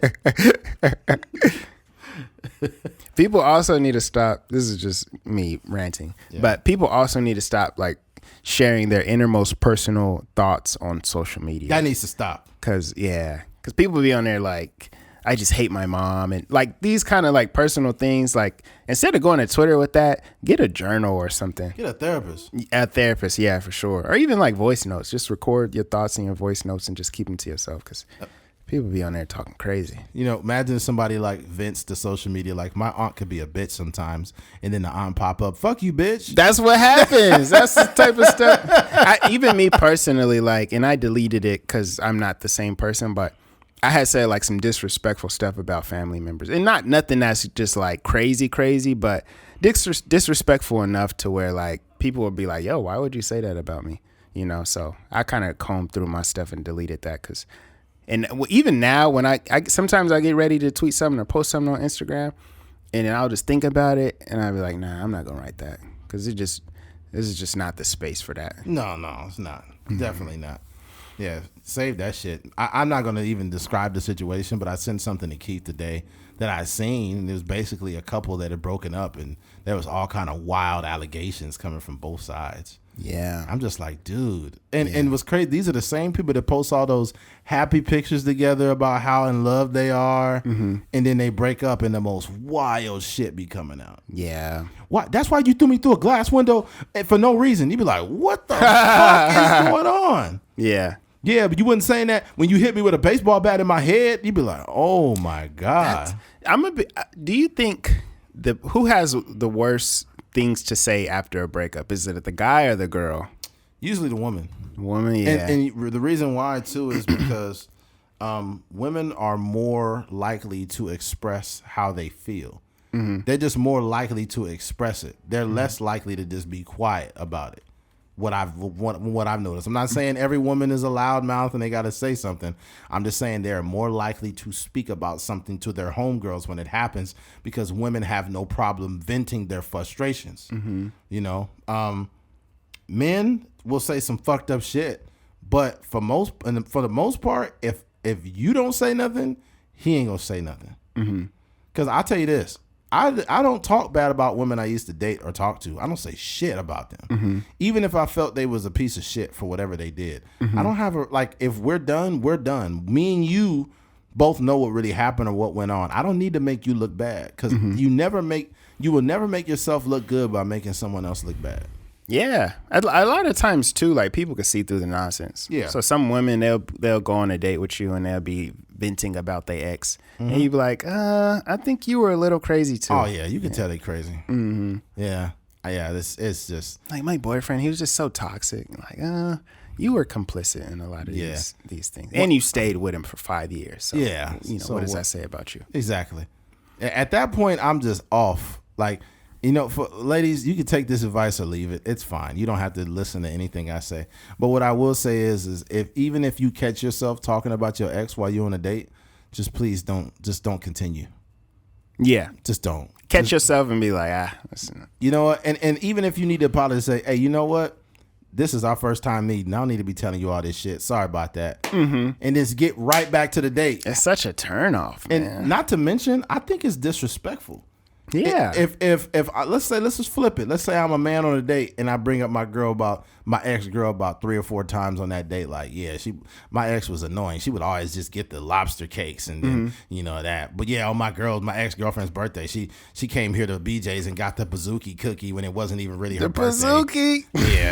Yeah. She always used to get the sampler platter for the beer because she didn't want to try the other beers. It's so trash. People be doing that though, and they think it's normal. They think it's regular. It's like, and that sucks. If you're just trying to smash, that's kind of like weird. It's a turn off. But imagine you really are feeling this person. You know what I mean? Y'all been chopping it up through the text and whatever, Snapchat, whatever, and you finally get to meet each other, and then they just bringing up their ex the whole time, and you just what in the world? I've had it happen, and it's more or less what happens too is they bring up another man, but it's not usually within a decent context.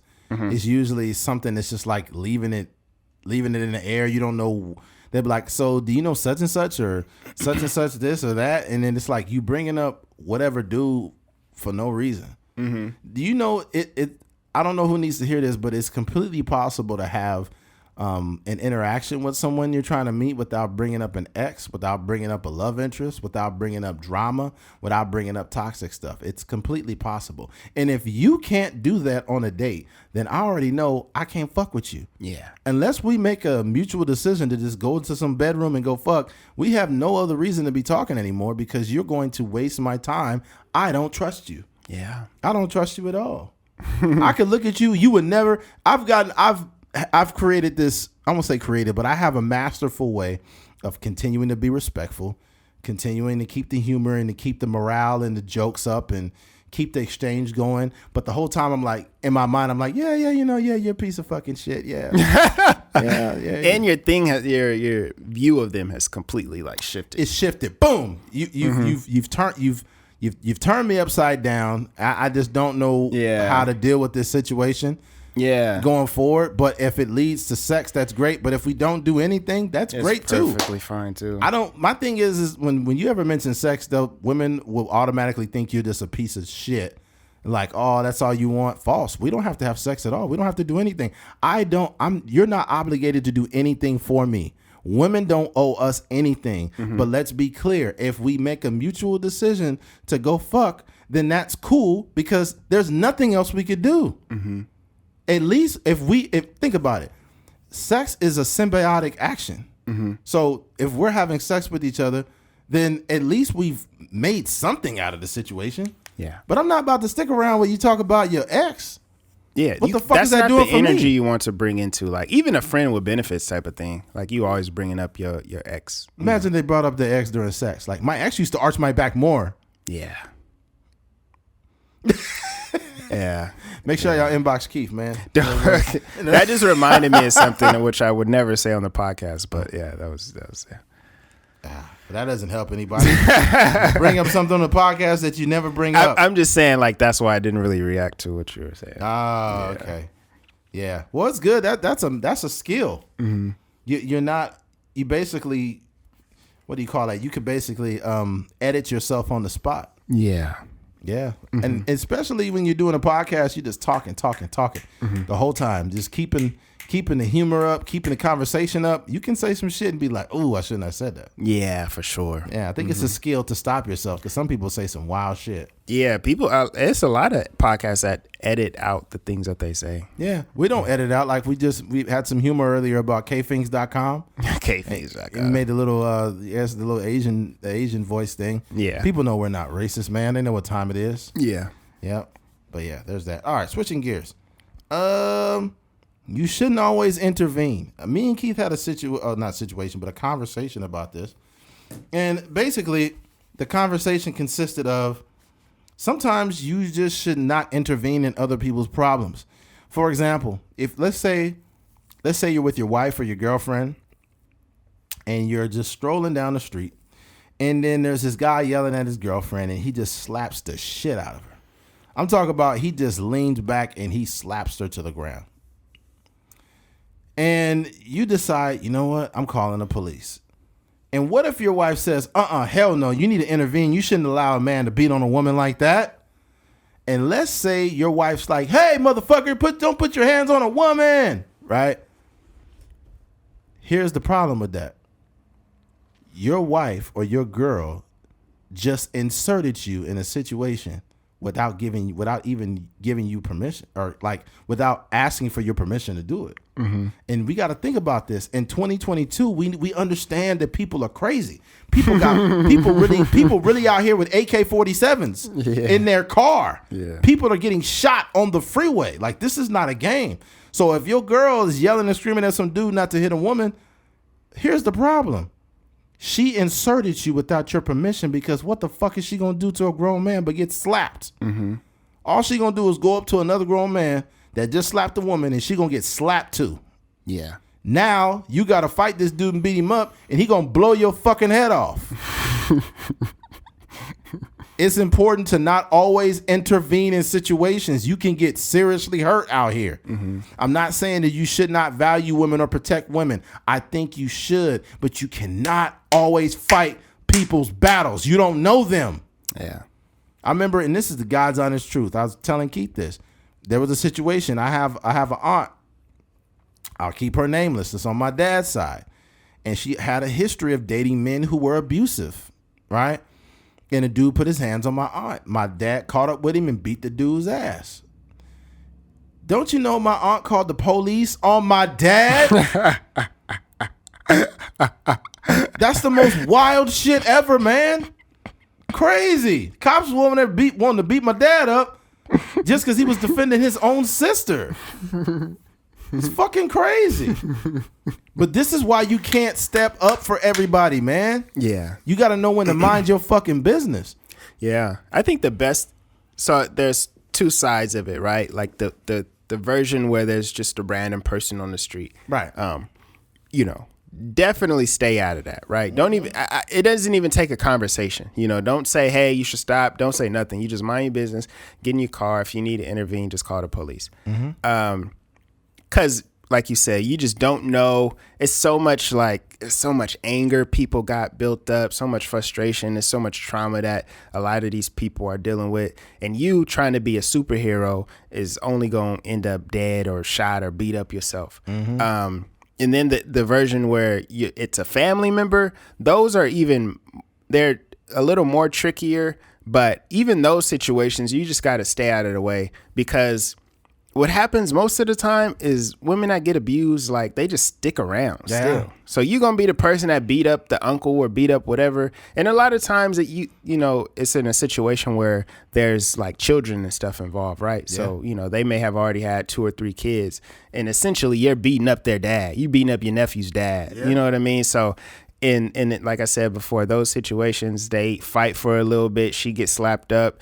She may punch him a few times, and then next thing you know, they having sex. You know what I mean? So it's just like you're intervening on a situation where they just going to go right back to that toxic relationship. You over here, you're trying to intervene in a fucking Jody and Yvette relationship. Yeah. You know, he might be slapping her in the face, and now he's hitting her from the back when they get home. On some clap cleats. She is having sex with a black eye. Dang. Yeah. Yeah. She over here looking like an MMA fighter getting hit from the back. He like, yeah, you like that Conor McGregor? Huh? You like that Conor McGregor? Rear naked chokehold, huh? Yeah, right. Rear naked choke. Yeah, that was a good play on words, Keith. Hey, make sure y'all inbox Keith, man. That's a clap, please. Oh, man. That's funny. Yeah, we got it. Yeah. Don't forget, man. Clapcleats.com. You know, sorry to cut you off, but this is how annoying I not that I want to be this annoying, but like, you know how Diddy will come out, or, you know, Rick Ross, they'll pull up to the Breakfast Club with their bottles. You know what I mean? I think that's honestly what it takes to really promote something. Yeah. Yeah.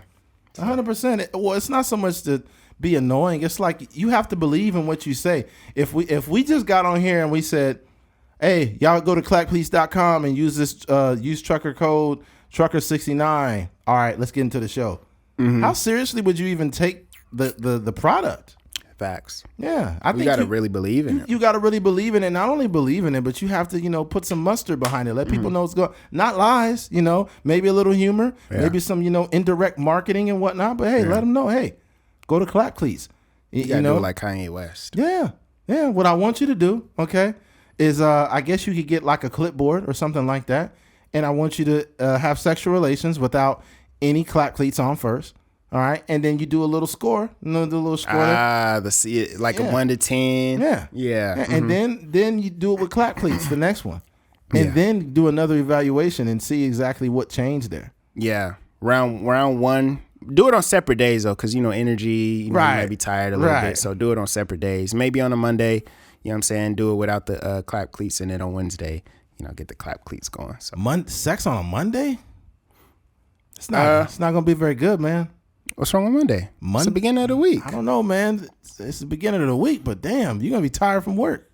That's true. Well, Tuesday and Thursday. But Wednesday is hump day, so that's why that it works. But you need like a day of recoup in between. I say a good mix up on a week, an odd day. It's probably Tuesday, Taco Tuesday. Stop by your local taco truck, get you some tacos, fill up on those, get you a couple Coronas. Energy, yeah.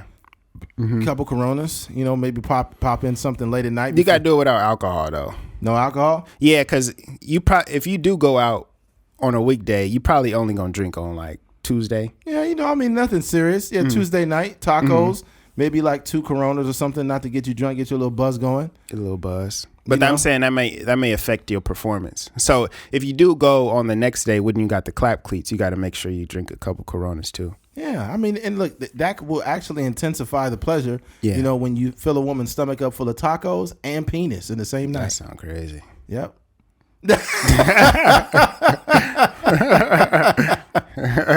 She's like, no, not in my stomach. It doesn't go that far. Shout out to my brother Desmond, man. I remember you would hear him talking on the phone, like back when we had house phones. And, I'm just a little kid listening to his conversation. And he would be saying the wildest stuff. And I remember one time he was like, he got the little whisper. Yeah. So he was like, hey, when you gonna let me put my taco meat in your taco? What? What? Like, what? You nasty. Taco meat? Fuck. This must have been 2006. Nah, Before no, then? yeah, it was way later. I mean, way earlier than that. Yeah. Probably early 2000s then. If the very, probably he's talking on the phone and shit. 2003. 2003, 2002. Yeah, somewhere in there. He used to be on the phone for hours, and he'd be whispering. Yeah. Like, hey, I mean, why? Like, why you gonna do that? Yeah. And it would be going on for hours. He got like a romantic voice when he'd turn it on too. He'd be like, yeah, nigga, come on, man. And then he'd be like, hey, what's up with you? Yo, I love that. Not only is he my best friend, but he sound like every R&B nigga from the 90s. They got R&B voices. Yeah. Yeah, he sound like the opposite of the deep voice guy from Boyz II Men. You know I love you. Who was that? Not Wanye. Who was that? I forgot his name, but his voice was deep. Yeah. And I forgot I don't even know what he said on that one song. Remember that song they got doo doo da da doo doo doo. It was like there's like just like man, plenty of friend, and he pop up. He's like sipping on some fresh. I don't even know what the fuck he said. Yeah, we need a translator for We that. need a translator for that. Yeah. His voice got so deep it just drowned out the whole song. Shout out to Boyz II Men, yo. Mm-hmm. Highly underrated. Yeah. They came to the Kern County Fair. Recently, huh? A couple years ago they came. Wasn't Nelly was here last year? Nelly, I think Ashanti came. That's one probably year. Yeah. Shante came. I was wondering what makes them come to these events. They probably get paid pretty Some good. money, yeah. They They probably probably get get kicked down like 10 bands or something like that. Probably like 10,000. Yeah. I mean, coming to Bakersfield is worth 10,000. Yeah, it's a decent crowd too. People here love music. Yeah, and when they probably talk to their what do you call it? Not publicists, but probably Management. Managers like, hey, a little over 100 miles away, we could fly you in or we could take you back. But I wonder if they fly to Bakersfield. Ain't no telling, bro. If you live in LA, it's an hour and a half, depending on what time you leave. Drive. But I wonder if they take a flight. Yeah, I'm just saying. I don't know. I guess yeah. I wonder if anybody's ever taken a PJ here.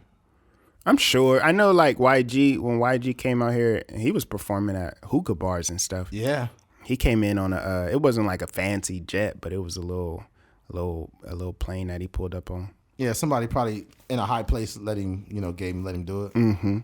Dang, but it is crazy. a hop, skip, and a jump. Like if you caught the.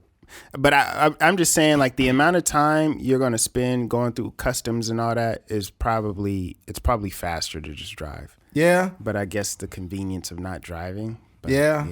Know. Like the thing about it, bro. Like this is why I love E40 so much. E40 was talking about like, not like passing up on these little bags that you get, like these $3,000-$4,000 bags. He said he'd be getting all of them. Mm-hmm. So I think when he come to Bakersfield, he be getting bags for probably anywhere from $4,000 to $10,000 just to show up, play, like do a couple songs and leave. Mm-hmm. So yeah, somebody said, "Oh, E40, I seen him performing live. He was trash," and it's like, bro, you calling that man trash, but he like in his 50s, bro. Yeah, I would. I mean, I don't know. I don't trust people's opinions. Nah. I'm getting more skeptical of like anything that I see online, especially those things, because I know sometimes people say things for a reaction. Yeah, they could have been in the concert enjoying themselves, but they might have wanted E40 to respond to them, so they bashing his concert.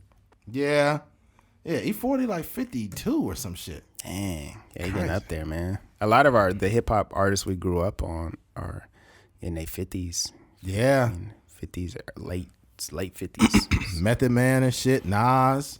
Yeah. Nas just releasing dope ass music. What the fuck, he man? kind of rejuvenated himself. I think Nas is 49 or 50 or something. He was a lot younger than he was like the child prodigy, like 18 when Illmatic came out. Something. Yeah, he like was. That. Yeah. So he probably damn near 50 still though. Mm-hmm. Let me see. How old is Nas? That's a good question. He's 48. Dang, I was still young. Yeah, he's 48. That's crazy. That's a trip. Who was another one of his peers back then? He came out like Jay, Tupac, that whole era. Yeah, Jay 52. Diddy around that same age. I think Diddy and Jay-Z the same age. Birdman is around there. Diddy is 52 also, yep. Mm-hmm. Damn. Dre is he's older than those guys. Yeah, Dre is probably like fucking 58 or some shit. Let me see. Dr. Dre is 57, yeah. Yeah, crazy. For a minute, Dr. Dre was on roids real bad. Yeah. He was like looking like a monster. I don't know if you seen him when he was looking like that. Mm-hmm. Yeah, I remember. It got so bad like he just started wearing like all long sleeves. He didn't even have his arms out. Yeah. Because he was so vascular. It was like, this guy is so obvious he on gear. And he also just wear the same clothes all day. Yeah. He had thrown some jeans, some white Air Forces, and a T-shirt. He was like, geez. I think Dr. Dre was on the video doing like pull-ups or something or some dips. I'm like, yeah, this guy's he's on some serious gear. He still work out. Oh, yeah. But you could tell he's not nearly as in shape as he was. Yeah. So that's one of the dead giveaways. To be that old. Mm-hmm. Yeah. But, yeah, not a lot else here. We totally veered off topic once again. But you don't always have to intervene in other people's shit, man.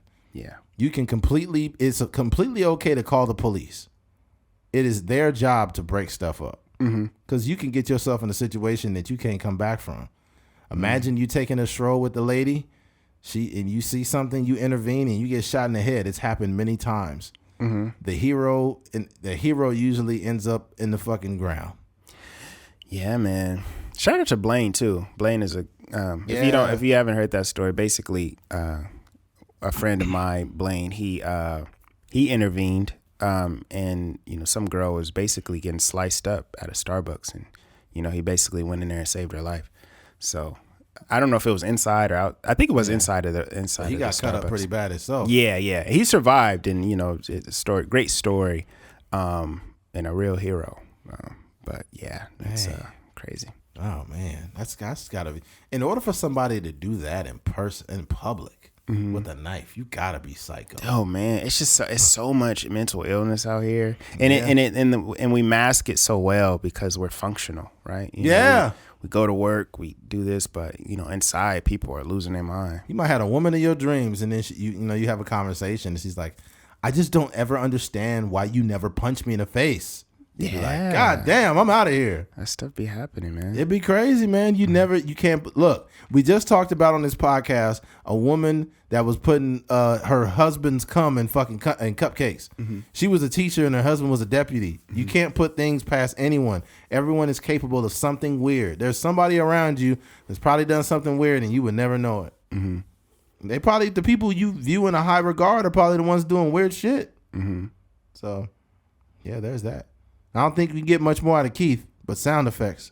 Bro, I'm just like thinking about mental illness, and it's disturbing. Yeah. Make sure y'all inbox Keith about that. Don't you got mental illness? Stay away from me.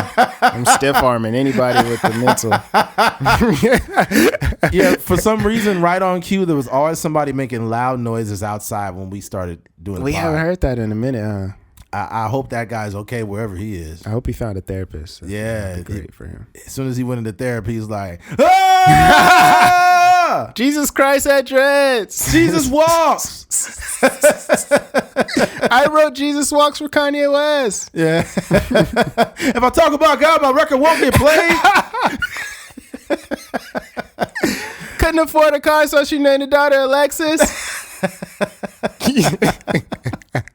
Go to clapcleats.com and use trucker69 for a 15% discount code. I don't need clap cleats because my feet are on asphalt.